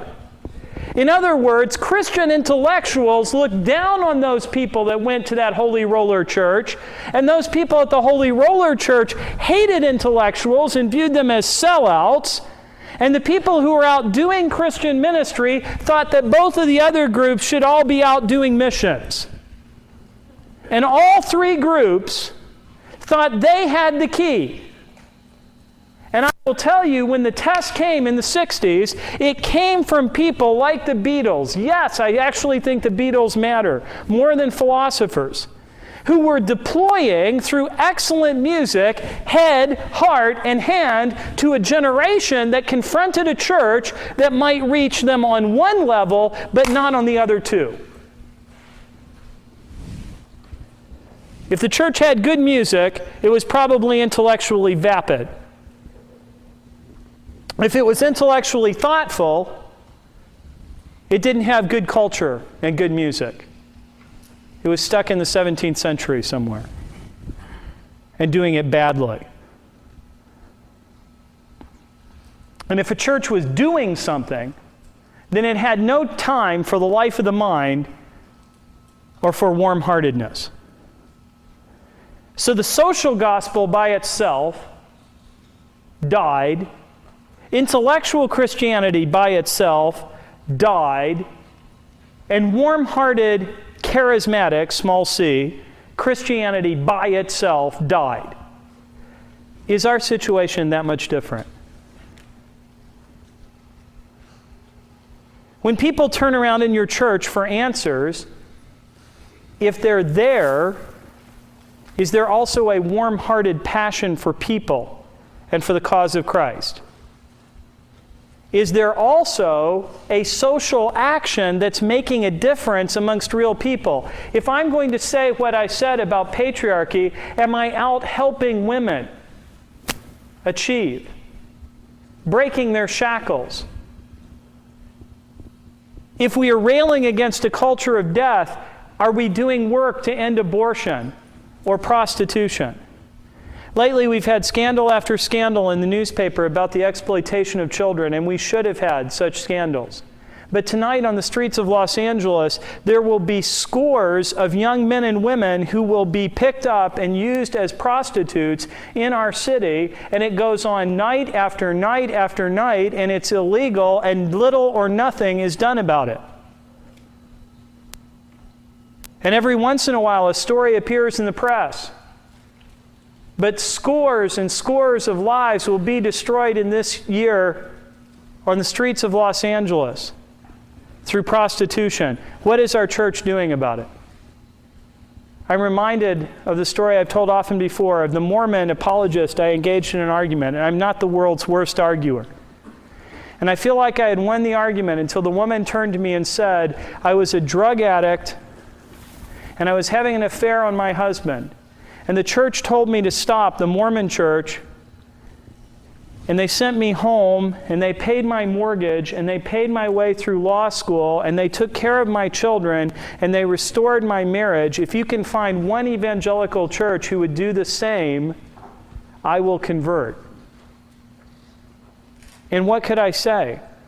I don't know a single evangelical church that will keep their students in a program like Torrey with money. If my students want to go on a missions trip, they can raise money in 10 minutes. But I have a student this year who will have to leave my program for the want of $5,000, who should be there. Will her church give her the money to stay? Don't make me laugh. But if she were a Mormon at BYU, her tuition would be free. Why are we losing? Because we have smart Christians who are disengaged from the passionate Christians, who are disengaged from the doing Christians. We have all of those things. We have groups we could send people to for any of those answers, but there are precious few people I know who have all of those things, and they all work at Biola University. So you want an advertisement for this school? I know Craig Hazen. I know J.P. Moreland. I know Greg Kokel. And these men are bringing to bear all three facets that we're talking about. So why is this place on the cutting edge, despite the fact that we have nothing going for us as the world counts importance? Because if you bring a full-orbed cultural Christianity to bear with head, heart, and hand, you will triumph in God's mercy. And we need churches that don't specialize in one thing or the other, but make a difference. So it seems to me. Let me stop and take questions. Serious business, if I'm right. Yes, sir. No. Your Belinda Friends is working hard at it. What was the question? Are there churches that I know that are like that? Traditionally, the Roman Catholic Church has done this fairly well. I'm not a Roman Catholic. I'm not going to become a Roman Catholic. I thought about becoming one, and I'm not going to be. But one reason I almost became a Roman Catholic, and people like Sheldon Van Auken did, is that Roman Catholics have traditionally done all three of those things. If you're smart and a Roman Catholic, what? There are resources for you and free education, traditionally. If you are emotionally driven and a Roman Catholic, are there resources and a mystical form of Christianity to find release in? Yes, and it's engaged with intellectual Christianity. They're not at war with each other. And if you're socially oriented and want to do social service, does the Catholic Church have a large social service network? Sure, traditionally you could be born in a Catholic hospital and die in a Catholic mortuary and be educated in Catholic schools K through university in between. Do that very well, traditionally. Now, they've been Protestantized by their time here in the United States, and I mean that in a pejorative sense of the word, so that that's rapidly disappearing in the Catholic community. By the way, why did we survive the 60s? Here's the good news. Evangelical Christians have often done this well in the United States. Let's hear it for us. In all the bad news, we're one of the only countries in the world where you can start in kindergarten in a conservative evangelical school, a good one, and get a good accredited PhD in a secular topic from an evangelical institution. Try that in England. With certain exceptions, like the Free University of Amsterdam. It's basically impossible outside of seminary education in Europe. But evangelicals had a much derided subculture which helped them survive. I told you I was going to defend the indefensible. And when you come to meetings like this, one of the biggest things that takes a hit is Christian subculture. Christian radio, Christian TV, Christian movies, Christian schools. Hooray for all of those things. It's how we survived the 60s and the Brits didn't. Because however bad it is, it at least was our attempt, a bad attempt, at a fully orbed head, heart, and hand Christianity, which allowed our children to stay engaged at lots of different levels inside our community in ways that British children could not. I would urge you to strengthen the evangelical subculture to then move out and confront the world. Do you see the strategy? That's why we start at Biola and then take over UCLA. That's why we start Hope and I, in our little homeschool family, but do not become insular and withdrawn and incestuous inside our own little community, but we use that firm base to move out and confront the culture. What's the problem with Christian subculture then in the United States? It is not that it exists, as many uncareful thinkers believe. It is that it stinks, quality-wise, and cannot engage the culture. It just retreats from it. That it's too insular and incestuous. But we all need a home base in a declining culture to withdraw back to. Oh, look, we agree. Thanks, brother. Here's my art. What do you think of it? Oh, it's rotten, isn't it? I'll try again. See, I don't have to have the secularists just crush me. No, you got to do better than that. You got to think harder than that. That's not good enough. So that by the time you go out from this apologetics seminar and you deploy some arguments, you're overtrained. You're like Godzilla at the cocktail party.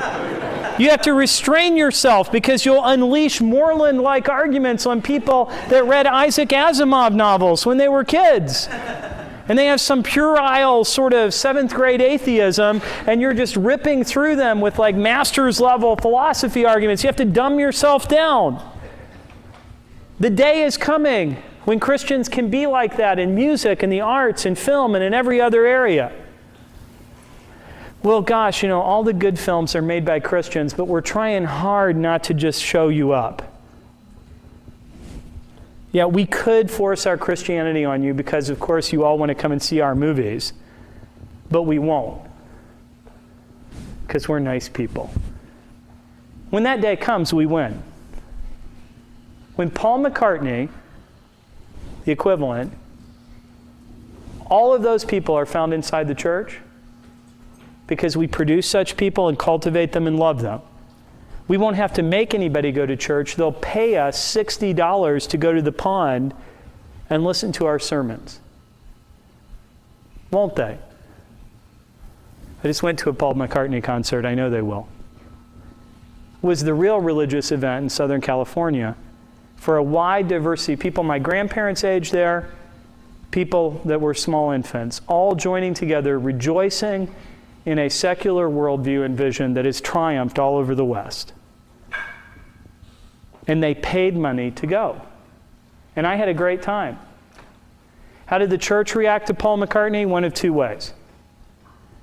We closed our ears and went, la, la, la, he's demon-possessed, la, la, la, la. Oh, that was functional. Or we aped him badly. Which worked? Neither, but it was better than the British, who didn't do anything and lost. Oddly enough, our bad moves were better than what the British did. It's better to become a King James only Baptist and insulate yourself from the real world in terms of surviving than it is to do nothing, but not much. Okay? I'll take questions, 2 or 3, because then we got to move on. We're running out of time. Yes?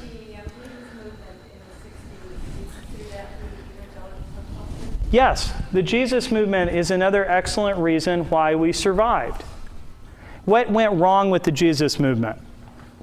Why didn't it in fact prevail? It came very close to winning. Do you realize that?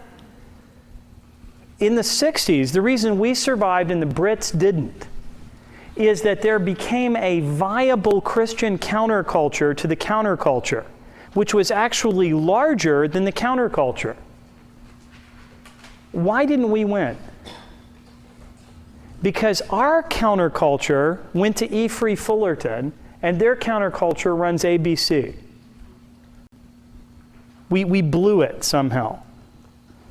In other words, when one group of people they were both named Moonbeam, and they were both standing on the beach. One group had their Jesus t-shirt on and were singing Larry Norman songs, which were quite excellent. And the other Moonbeam was standing there with their take your favorite, Grateful Dead t-shirt on, singing whatever on the beach. This person grew up to be an ABC executive. And so their people are presented favorably as the 60s. to their children and now grandchildren, so that kids believe the 60s through the lens of Woodstock. Even though my guess is infinitely more people served in Vietnam than went to Woodstock. Whereas the counterculture, the Jesus movement, went into middle management on Main Street because the evangelical church bottled them instead of responding to them. We forced them into a sort of 40s and 50s mold and tamed them, and so made them impotent. That's my sad belief about that. But that's just my belief. I haven't thought about that enough to be sure I'm right, but you asked. 2 more questions. Yes? Do you think they were tamed by the disparagement of the life of the mind, by disparagement of pursuing arts, or pursuing any kind of professional career? So we copied what the world was doing, whatever slogan came out. Yes. In my last talk, I suggested that Christians hate the arts. And you can get that tape. I'm not trying to sell tapes, but I talk a lot about that and the need for us to get away from that. On the other hand, I want to be careful. That reaction was better than the British reaction. Do you understand that? Our forefathers dimly understood they were at war. And they reacted badly, but at least they reacted. Right? They said, there's something wrong with these Beatles. If you play their music backwards, I bet it says Satan rules. Well, okay, that was just wrong. And just a little bit silly. But at least they understood that their whole culture was under attack and that there was something wrong and that they needed to do something. And doing something turned out to be better than doing nothing. Since in Orange County, a small church has 1,000 people. And they still have lots of money and power. Whereas in Britain, if you're running a church with 1,000 people, all my lands, you're a major national figure in Christianity. Do you see that? It's so easy. I'm so sick of going to church and hearing Christians from the 50s and 60s criticized. We're the only Western Christians who survived the 60s. We must have done something right. It's facile to condemn our fathers and mothers when they're the only ones who survived the 60s. What did they do right? Well, we already saw. They understood that feminism was bad, and they said so. All of you go to churches, and if they were around in the 50s and 60s, they thundered sermons against feminism and for motherhood and apple pie. I guarantee you, go look and see. And the second thing they did was they formed a subculture that badly reacted and imitated the culture, but at least it did something. Yes, we disparaged the arts, but then we produced sort of bad art. But that was better than the British, who quit producing any kind of Christian art whatsoever. But not much, which is why we're doomed. Unless we do better, right? We've played out the string on this losing strategy, and so if we don't change to a better strategy, we're dead. But the winning strategy isn't to get to be smarter. It's not to have more and more apologetics seminars. Because if all of you become the smart Christians that nobody in your church can stand, or the effete artists, I really hate Christian artists in some ways. They always go to churches and rail about how everyone's anti-art.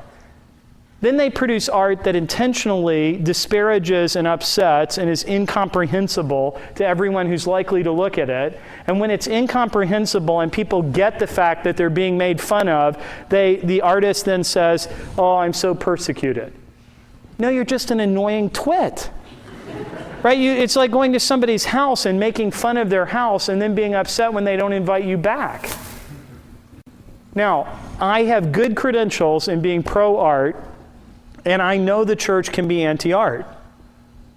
But the way to solve that isn't by hating the church and saying, "Hi, we hate you, buy my art."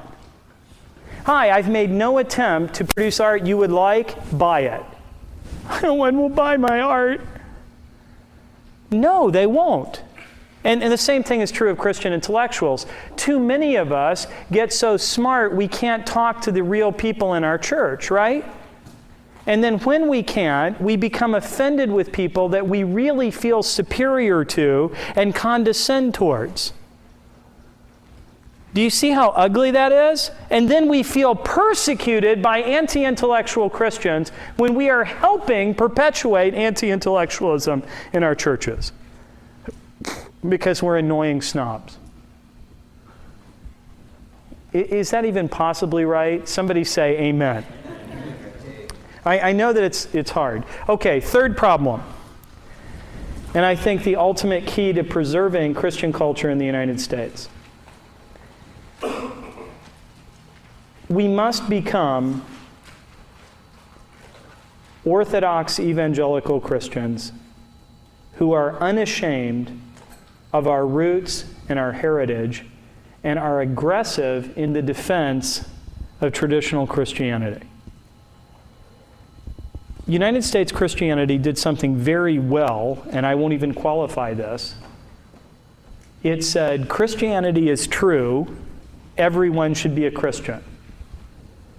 In the 40s and 50s and 60s, what did the United States do better than any nation in the history of the world in terms of Christian service?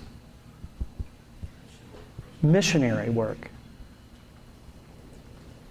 British missions was in decline. American missions was in a kind of heyday, a golden age. I truly believe that Americans' missionary zeal helped preserve the church over against the tide of 60s liberalism. Because missionary zeal depends on Christian culture being true, the exclusivity of Christianity, and the fact that you personally should be a Christian. The more missionaries you have then, the more confrontational you must be with a modernist or postmodernist culture. In a modernist/postmodernist culture that says whatever or so what, missionary zeal is incompatible. Southern Baptists are becoming more and more unpopular in the United States. Have you noticed this? They're getting almost as much bad press as Roman Catholics. Why? Because Southern Baptists persist when they have conferences in evangelizing Jews, Muslims, and other groups. And so they are more and more being viewed as intolerant. But Southern Baptists matter, folks, and they grow. Why? Because they're at war with the culture. You know a church is going bad when it won't use warfare metaphors, which are biblical, overwhelmingly biblical. Look at the Psalms to describe what it's involved in. Wheaton College recently changed the name of its football team from the Crusaders to some innocuous, politically correct, market-tested logo. When we had Campus Crusade for Christ, we were winning because we didn't worry about being sensitive when souls were in peril. We wanted to win the world for Jesus. And mistakes and all, we succeeded in winning the world for Jesus. If we become so sophisticated that we basically can't open our mouths for fear of being culturally insensitive, we'll lose. The British tell us that. When we become apologetic for being right, we're in trouble. This can be summarized by the loss of the British belief in the following aphorism: we're right, you're wrong, and you can go to hell if you don't agree. Think of how confrontational that is in our culture. We're right, you're wrong, and you can go to hell if you don't agree. I don't mean that in a swearing way. Is that true? If you're a traditional Christian, do you believe that traditional Christianity is true? Yes. True truth. Is it true for you? Is it true for the guy in Iran? Is it true for the guy in India? Is it true for the guy in South Central? Is it true for the guy in New York City? If Christianity is true, it's true for everyone. So the first problem in a traditional Christianity is we cease to have missionary zeal. Go up and look at the missions board in your church. And what I fear that you will see is an aging group of people. More missionaries. More zeal. More foreign missions. Because oddly, the country that does foreign missions will evangelize itself. Or so I would argue, based on the British experience. The second thing that these traditional churches need to do, and this is where I get nasty, is become more denominational, not less. We don't need Baptists who don't know that they're Baptists. We need more Baptists who care about being Baptists and are a little bit suspicious that all the Methodists aren't going to heaven. Now, that sounds really odd. Shouldn't we all work together against the shadow of that hideous strength? No! God, bring back the days when all the Presbyterians secretly thought that everyone should be a Presbyterian. Why? Because if you don't think you're right, join a church that is. And in the good old denominational days, it was like a free market. You had all these denominations working really hard on their vision of the truth, and who knows who's right. I think my group's right, you think your group is right. And in this kind of free market, what happened to the number of Christians, not surprisingly? Did it shrink or grow? Come on, folks. It grew. Can't we all get along occurs in the funeral home. Right? Presbyterians shouldn't like Baptists, who shouldn't like Episcopalians.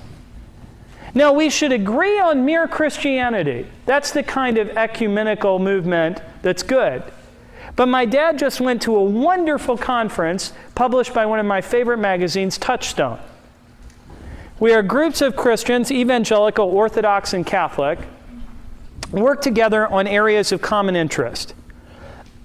And they had a wonderful conference, they're all traditional believers in their own groups, called The Differences We Must Sustain, in which a head of a Southern Baptist seminary, Al Mohler, got up and said, "Boy, you Roman Catholics do some wonderful work." My dad heard this, I'm paraphrasing, but he said something roughly like this: "The only problem is the Pope is likely the Antichrist." The whole thing is just, it's not good, right? The whole papacy thing, very bad. And the Catholics got up and fundamentally said, the whole problem with the West is Protestantism. Ever since the Protestant Reformation, it's been downhill all the way. You schismatic people, I mean, have you split lately? Oh, 10 minutes have passed. Must be a new Protestant denomination somewhere. What's up with you? And notice that they could agree on what they actually agreed on. Right to life issues. While being fervent in trying to persuade the other about what they disagreed on. That's the answer to modernity. Go strengthen your denomination and denominationalism. Or leave the denomination and join one you do agree with.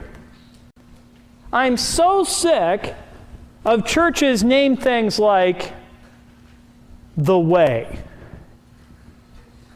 What does that mean? Let's hear it for the first primitive church of hard-shell Baptists. I mean, they knew what they believed. There were 50 of them, and they were going in, and you weren't. And they worked hard to convince you to go their way. And oddly enough, in such an entrepreneurial environment, the bottom line meant more Christians, more believers. So as a matter of fact, I'm pretty ecumenical. I don't think you're saved by works, so I think God's likely to let a whole bunch of people in I don't even expect to be there. But I'm pretty denominational. Do you see how that's not contradictory? And do you see how modernity and post-modernity wants us to be sort of like Tinky-Winky? You know, Teletubby Christianity. I'm just a purple Teletubby and you're a red one. I have a purse and you don't. Oh, hug, gag. We need to kill the Teletubbies and get John Knox and burn some people at the stake, because when we do that again, Christianity will grow. Now, in fact, I don't actually want to burn people at the stake. That's a metaphor. But I want people to care enough that they think about it without doing it. In other words, Christianity is a libertarian religion. It ultimately says, like God in the garden, gosh, you Baptists are so wrong, I'm not even sure God loves you. But since God lets you go on being a Baptist, I'm just going to leave you alone. But I wish you'd read this R.C. Sproul book. Right? That's a good thing. And we should think, well, should we tolerate these Baptists? I guess so. And then work together on areas of common interest. So perversely, we think that denominationalism is our ruin, when in fact, thoughtful denominationalism is the antidote to many of the problems we face. Because it means people are thinking about theology again as if it mattered. Do you see that?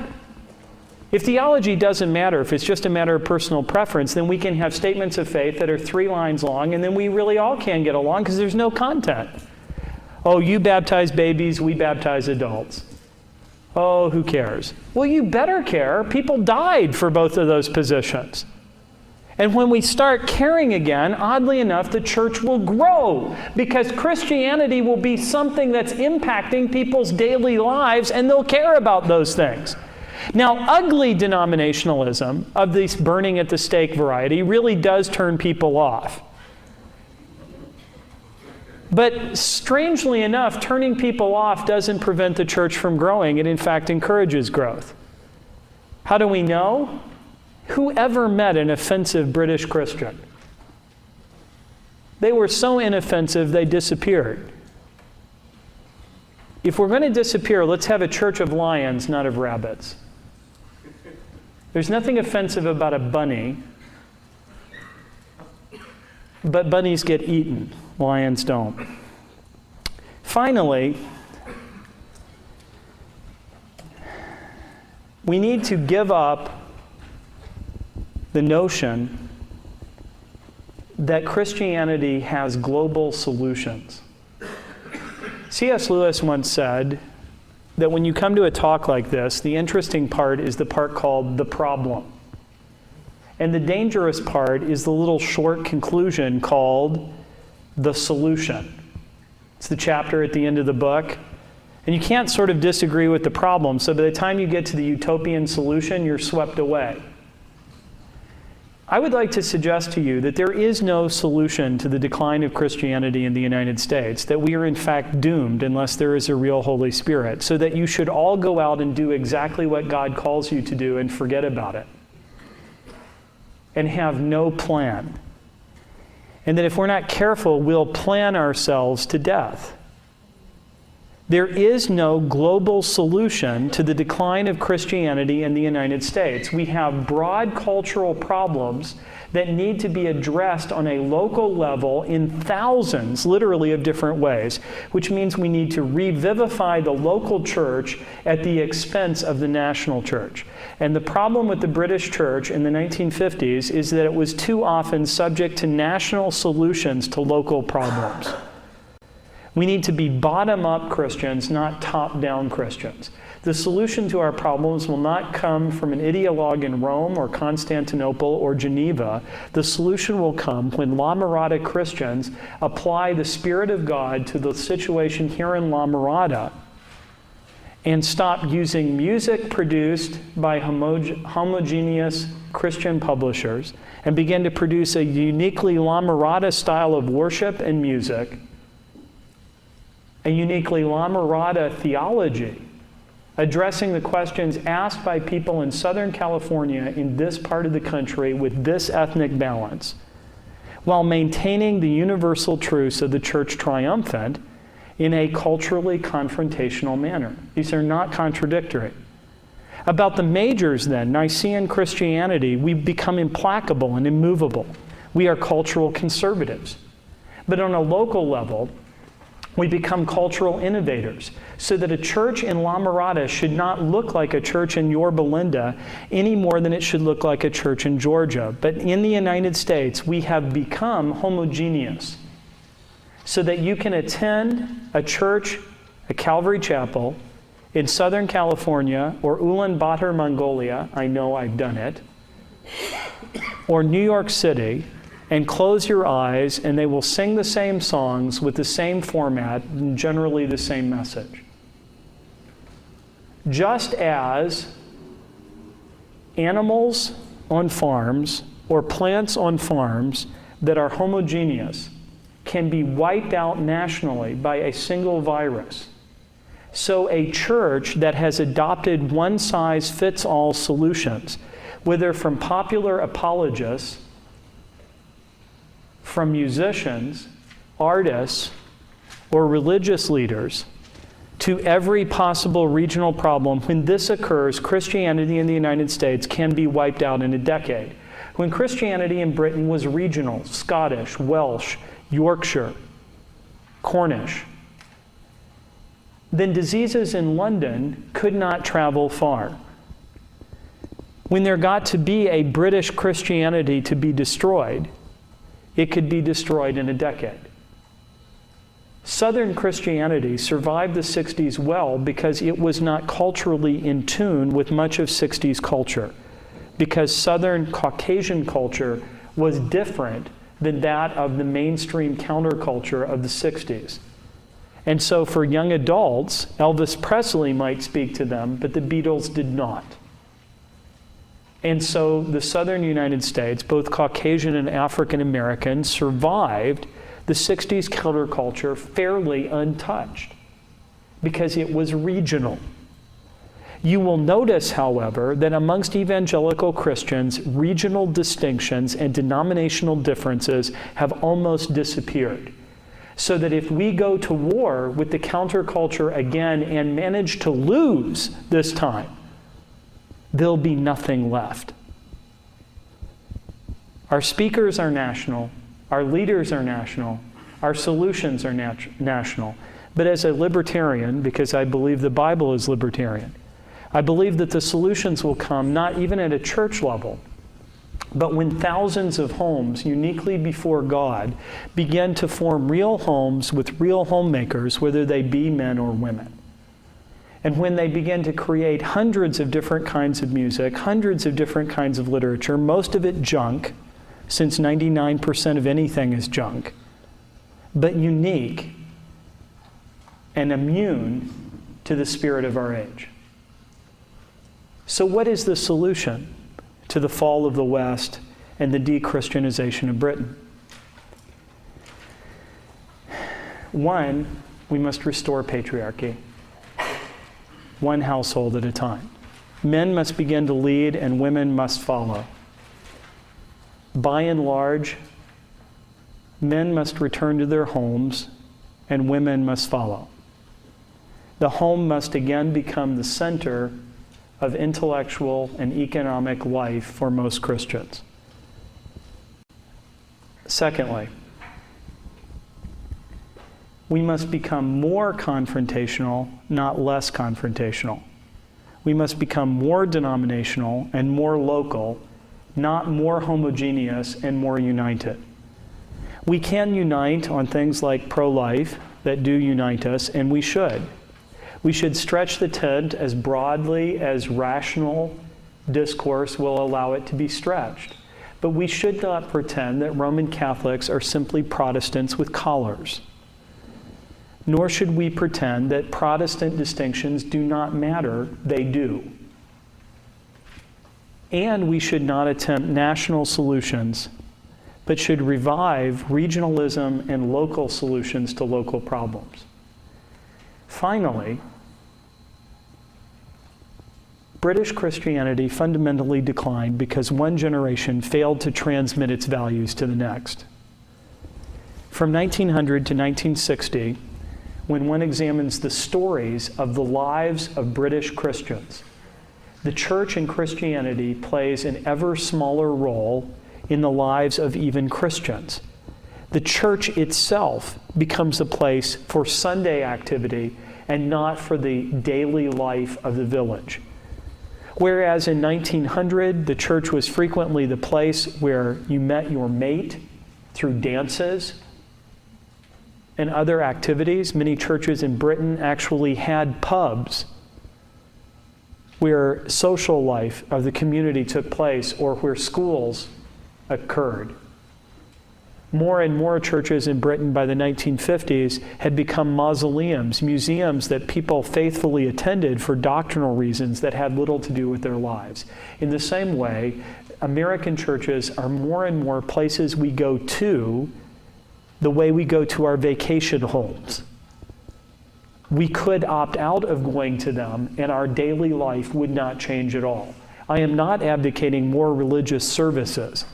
I am advocating making our churches service providers, which means Christians must attack the power of the omnipotent state. Christians must stop relying on Social Security to provide for the elderly in their midst and begin to provide for the widow and orphans themselves so that people look to us for solutions. People must stop looking to the state to provide cultural resources and begin to provide cultural resources themselves.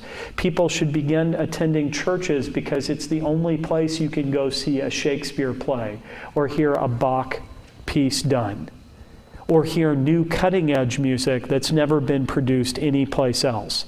The church should become a place of indispensable social communion. If you meet your wife in a church, you'll stay there. And men will go where attractive women are to be found, and women will go where attractive men are to be found. And if all the gentlemen are in the church, we will not have to fight to restore patriarchy. Women will urge it upon us. Because fundamentally, women love men, and men love women. And when all the desirable men and women are found in a church that has socialized its own people, then we will win in less than a decade. Thank you.